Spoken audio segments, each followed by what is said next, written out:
Sorry it took so long. I go to question library in OAKS, and then I'm going to create a new question,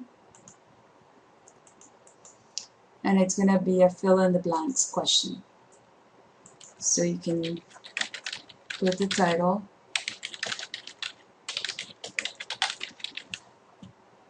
and then copy the question here.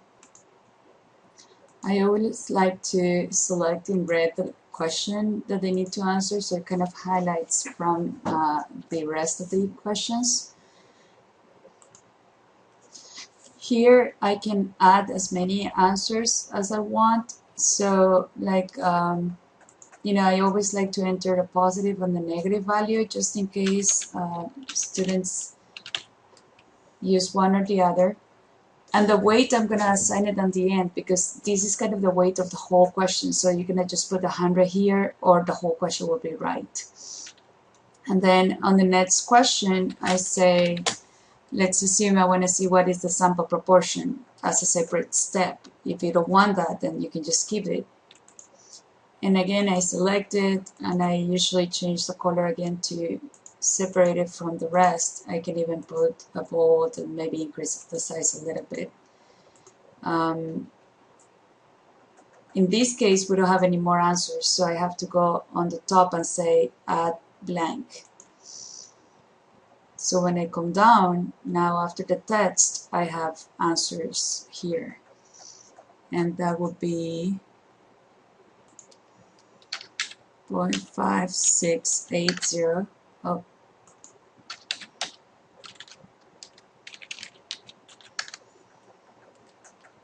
And here you can just put, let's say add another answer, because sometimes they just say 0.5680, and even another one. I mean, you can always go back and check individually, which you always have to do anyway, but 0.568, sometimes because it ends in 0, they just assume it's going to be like that.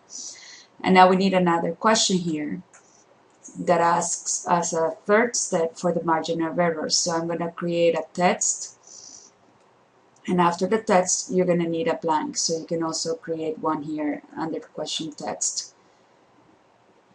And then I'm going to start typing what is the margin of error. 0.0807. Here sometimes what is the absolute value, so that they always enter it as positive, or you can just keep adding answers in there.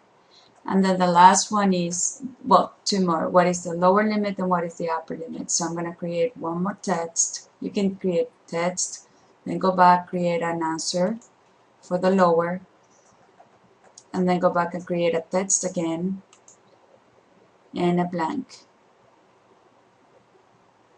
So that way we have already the two text and two blanks. So in here, I'm just going to copy it here and say number 4, what is the lower limit?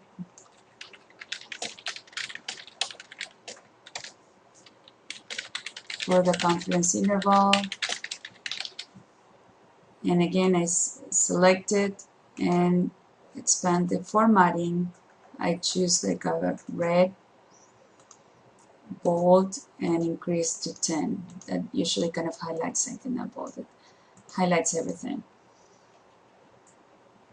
And then the lower limit is 0.4873. You can add another answer that says just without the 0.4873. And finally, what is the upper limit? Number 5. So in this case, I kind of split the question in 5 different steps. So at least they're entering the answers. They don't have to submit or scan anything. Of course, it'll be easier if you just scan it and then submit it as the Jeanette, but this is also another way that can be done.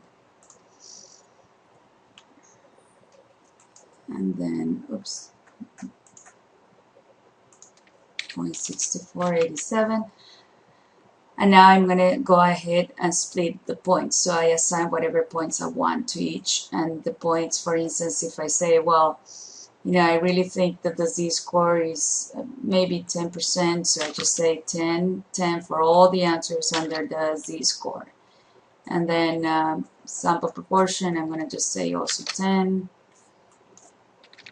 But you have to kind of put it to every single one of them.